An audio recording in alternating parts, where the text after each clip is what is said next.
Welcome to our small factor skyline tutorial. You might have heard of factor skylines before.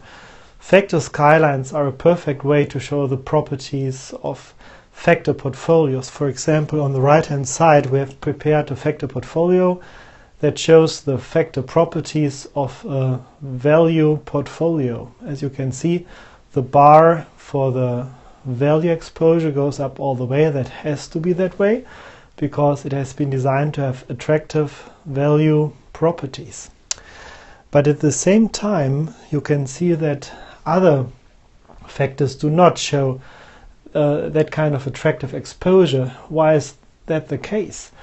The reason for that is very simple. You have trade-offs behind the scenes. Therefore, a factor portfolio that has been designed for one factor is only attractive when it comes to that factor.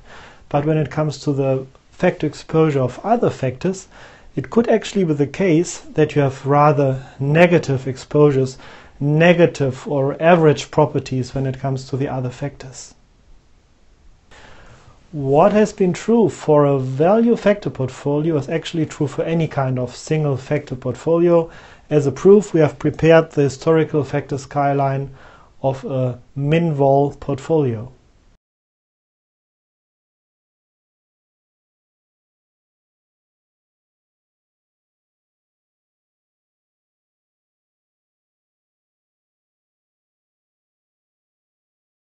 I think you are getting the idea why we are not so fond of using single factor portfolios. Therefore, it seems to make sense to combine single factor portfolios to get a more balanced exposure to different factors. But this is not that easy. The simplest way to get that balanced exposure to different factors would be to invest into single smart beta factor portfolios and then have an overall fund that tries to get exposure to all those kinds of factors. The problem is that you can't really capture and control the trade-offs that are going on behind the scenes. Therefore, a portfolio that invests in single smart beta single factor portfolios at the same time does not show the factor skyline you want to actually go for, as we can see in the animation.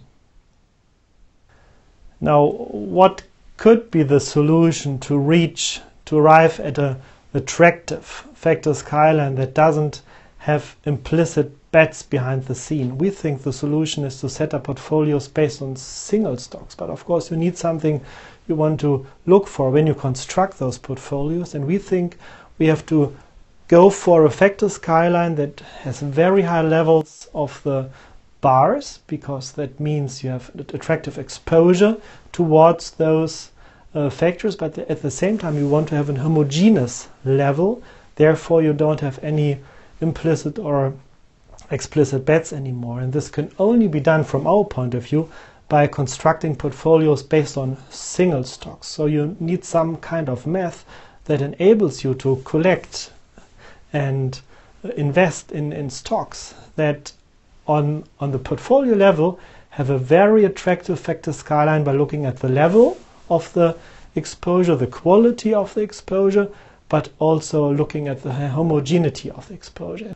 So what is the major finding on all this? We think whenever you work in the space of factor investing, you have to be careful. Make sure you get what you want. Single factor portfolios are usually not a solution, and a combination of single smart beta factor portfolios usually is also not a solution to the problem you might be looking for, because you cannot control the exposure towards different factors in a way you would like to really have it. So be careful when you are in the investment space of factor portfolios. Make sure you get attractive factor skylines as time goes by. Make sure that the quality of the exposure towards different factors is high, and make sure it's homogeneous. Otherwise you have implicit bets, and you don't want to have implicit bets that you don't know of.